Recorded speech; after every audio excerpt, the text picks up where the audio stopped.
باللہ من الشیطان الرجیم بسم اللہ الرحمن الرحیم فویل یومئذ للمکذبین، اس دن جھٹلانے والوں کے لیے بڑی خرابی ہوگی۔ الذین هم فی خوض یلعبون، جو احوال قیامت پر سنجیدگی سے غور کرنے کے بجائے کھیل کے طور پر اپنی بکواس میں مگن ہیں۔ یوم یدعون الی نار جہنم دعا، جس دن انہیں دھکے دے دے کر نار جہنم کی طرف لے جایا جائے گا۔ ہذہ النار التی کنتم بہا تکذبون، ان سے کہا جائے گا یہ وہی آگ ہے جس کو تم جھٹلایا کرتے تھے۔ افسحر ھذا ام انتم لا تبصرون، کیا یہ بھی جادو ہے یا تم کو اب نظر نہیں آتا؟ اصلوھا فاصبروا او لا تصبروا سواء علیکم انما تجزون ما کنتم تعملون، اس میں داخل ہو جاؤ، خواہ تم صبر کرو یا نہ کرو، تمہارے لیے یکساں ہیں، یقیناً تم کو ان اعمال کا بدلہ دیا جا رہا ہے جن کو تم کرتے رہے تھے۔ یہ سورۃ طور کی 11ویں آیت سے لے کے 16ویں آیت تک ہے۔ اس میں ان منکرین قیامت کا تذکرہ اللہ تعالیٰ فرما رہے ہیں۔ جب نبی صلی اللہ علیہ وسلم ان کو اطلاع دیا کرتے تھے قیامت کی اور آخرت کی، جنت اور دوزخ کے بارے میں خبر دیتے تھے، تو مذاق اڑاتے ہو اور اس پر سنجیدگی سے غور کرنے کی ضرورت ہی محسوس نہیں کرتے۔ اس میں ان کی تنبیہ ہے کہ اس دن ان کے جھٹلانے کی وجہ سے بڑی خرابی ہو جائے گی ان کے لیے، اور آج یہ کھیل کود میں پڑے ہوئے ہیں اور بکواس میں پڑے ہوئے ہیں اپنی، اور بغیر سوچے سمجھے کے منمانی طریقے اختیار کر رہے ہیں۔ ان کو پتہ نہیں کہ وہ کس انجام کی طرف جا رہے ہیں، اور اس دن ان کو معلوم ہو جائے گا جس دن انہیں دھکے دے دے کر جہنم میں لے جایا جائے گا اور وہاں پر لے جا کر ان کو پھینک دیا جائے گا، اور پھر اس دن ان سے کہا جائے گا کہ تم جب تو یہ کہتے تھے کہ آج ہم کو بیوقوف بنایا جا رہا ہے، یہ تمام باتیں جھوٹی ہیں جس کا ہم انکار کرتے ہیں، یہ تمہارا یہ کہنا تھا، آج دیکھ لو تمہاری آنکھوں کے سامنے یہ جہنم ہے اور یہی آگ ہے جس کو تم جھٹلایا کرتے تھے۔ افسحر ھذا ام انتم لا تبصرون، اور پھر کہا جائے گا کہ دیکھو کیا یہ جادو ہے، کیا تمہاری آنکھوں کو نظر نہیں آ رہا ہے،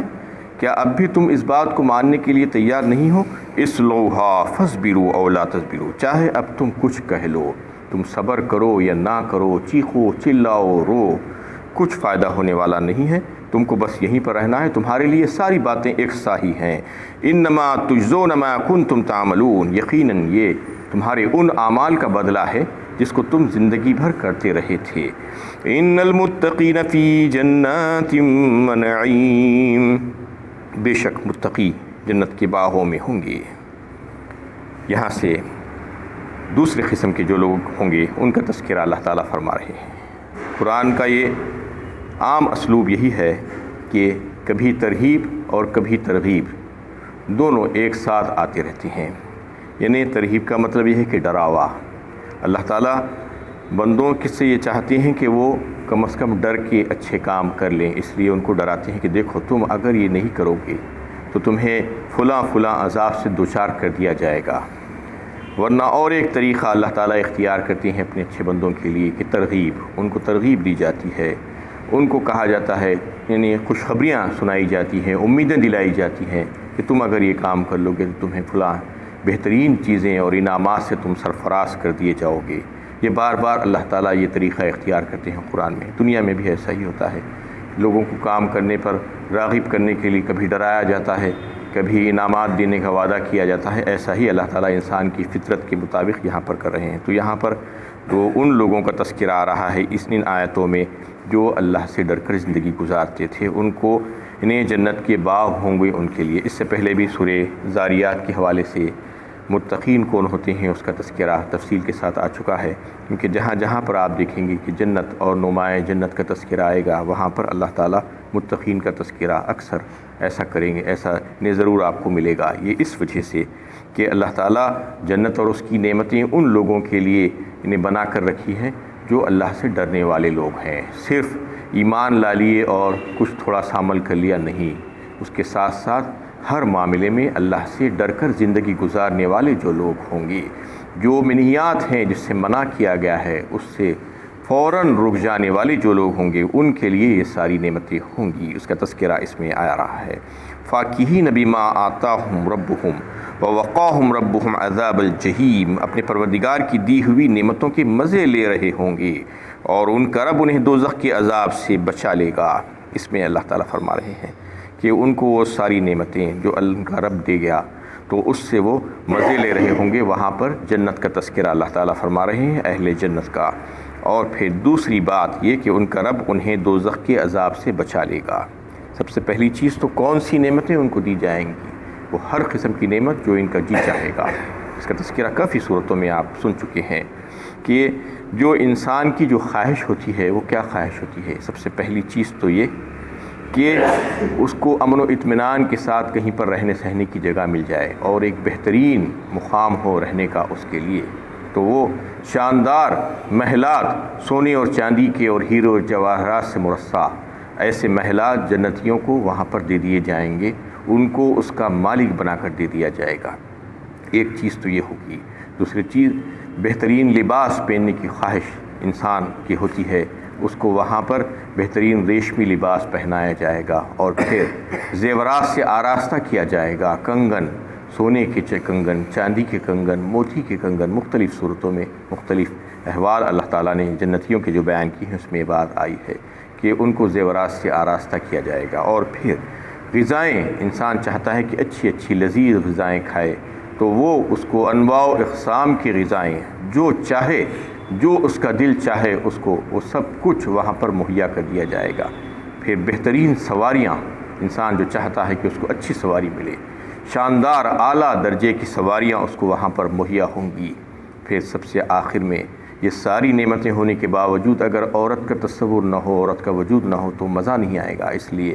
نے حسین و جمیل عورتیں، حور عین، حور عین ان کا امثال اللؤلؤ المکنون فرمایا اللہ تعالیٰ نے ایک مقام پر، یعنی ایسی ہوں گی بڑی بڑی آنکھوں والی، جیسے کہ وہ ان کی مثال ایسے کہ موتی چھپے ہوئے۔ تو اس طریقے سے جو ہے ان کو ہر قسم کی نعمتوں سے وہاں پر استفادے کا موقع دیا جائے گا، وہ ساری نعمتیں عطا فرما دی جائیں گی۔ اور پھر سب سے بڑی چیز اس میں جو تذکرہ اللہ تعالیٰ فرما رہے ہیں کہ وَوَقَاهُمْ رَبُّهُمْ عَذَابَ الْجَحِيمِ، اور ان کا رب انہیں دوزخ کے عذاب سے بچا لے گا۔ یعنی یہ ہوگا کہ اب ان کو عذاب نہیں آنے والا ہے، چھونے والا نہیں ہے۔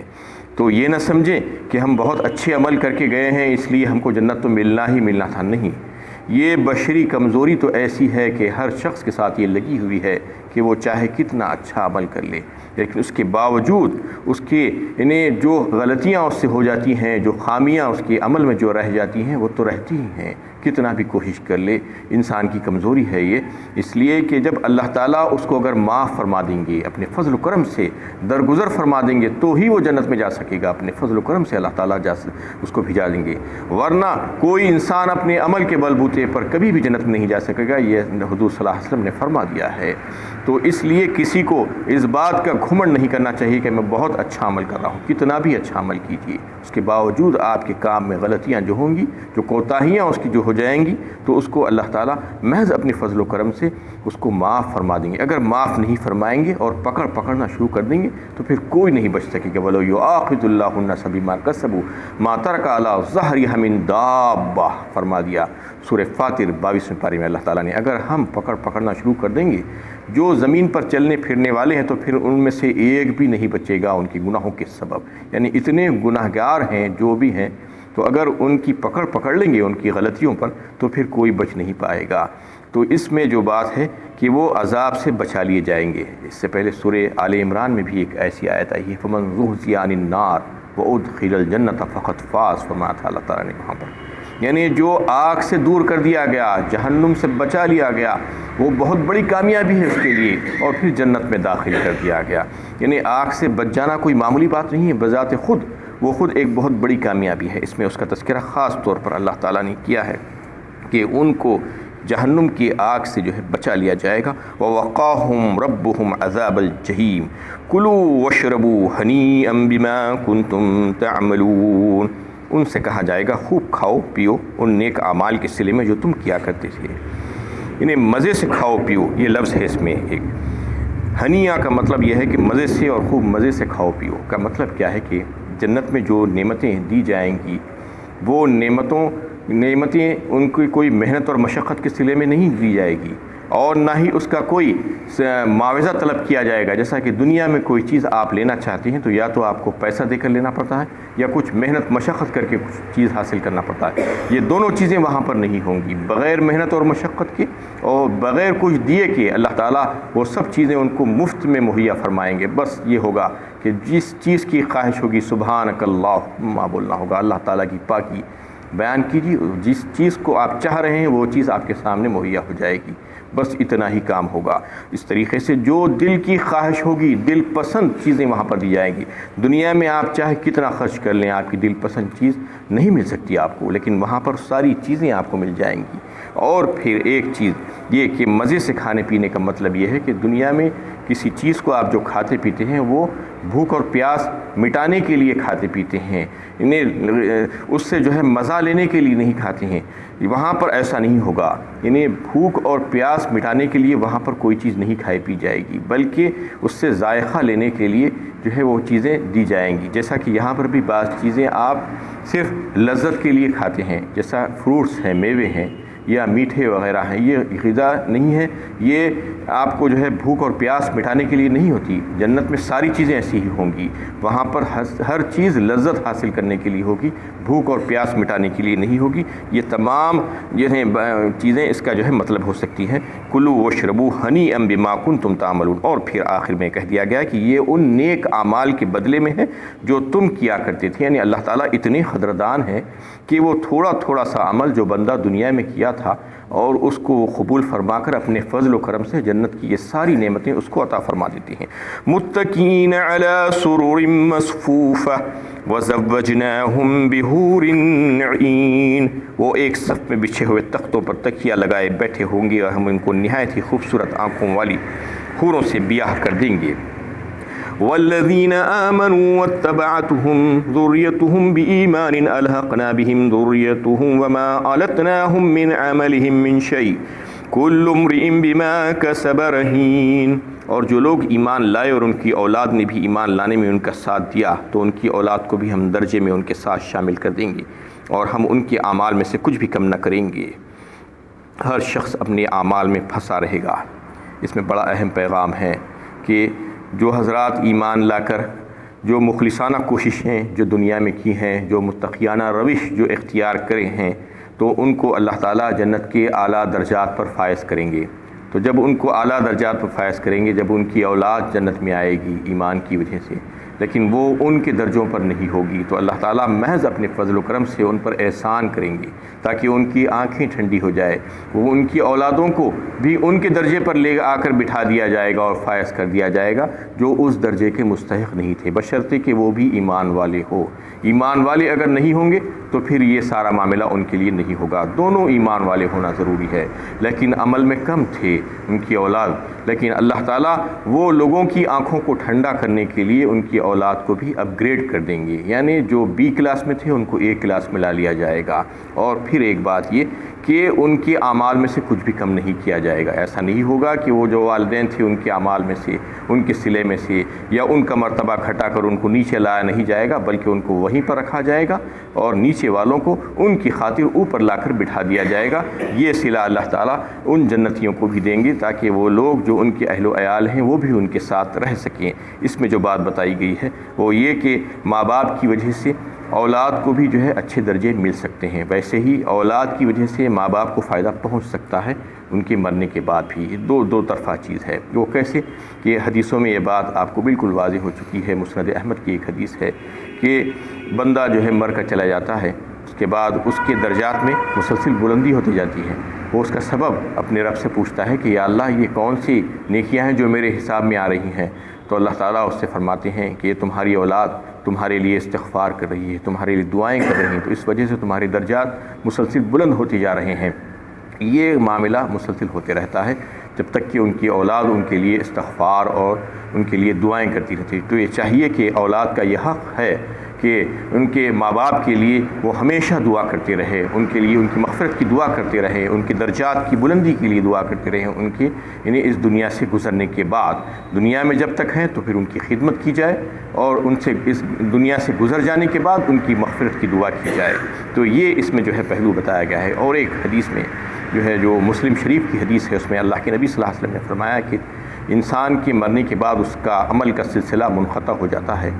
صرف 3 چیزیں ایسی ہوتی ہیں جو اس کے مرنے کے بعد بھی اس کو اس سے فائدہ پہنچ سکتا ہے۔ اس میں ایک تو یہ ہے کہ صدقہ جاریہ، جو اس نے کچھ ایسے کام کر دیے تھے جس کی وجہ سے لوگ اس سے فائدہ اٹھا رہے ہیں، تو وہ اس کو اس کا فائدہ پہنچے گا اس کے مرنے کے بعد بھی۔ اور ایک دوسرا علم نافع، یعنی قرآن اور حدیث کا سچا علم جس نے کسی کو پہنچایا تھا اور پھر وہ اس سے لوگ استفادہ کرتے رہے جب تک کہ اسے فائدہ پہنچتا رہا، اور عوام الناس اس سے فائدہ حاصل کرتے رہے، اور جہاں جہاں تک وہ پہنچتا رہا اس کا فائدہ اس کو ملتا رہے گا۔ تیسرے، وہ نیک اولاد جو اس کے لیے استغفار کرتی ہے، دعائے مغفرت کرتی ہے، اس سے اس کو اس کا فائدہ مرنے کے بعد بھی ملتا رہے گا۔ یہ 3 باتوں کا تذکرہ اللہ کے نبی صلی اللہ علیہ وسلم نے فرمایا۔ تو یہ اولاد کی طرف سے ان کے درجات میں بلندی ہوگی، ان کو فائدہ ہوگا، ویسے ہی ماں باپ کی طرف سے اولاد کو فائدہ ہوگا، بشرطے کہ دونوں ایماندار ہوں۔ تو اس میں ان لوگوں کا تذکرہ فرمایا اللہ تعالیٰ نے، کل امرئ بما کسب رہین، اور آخر میں فرمایا ہر شخص اپنے اعمال کے بدلے گروی ہے۔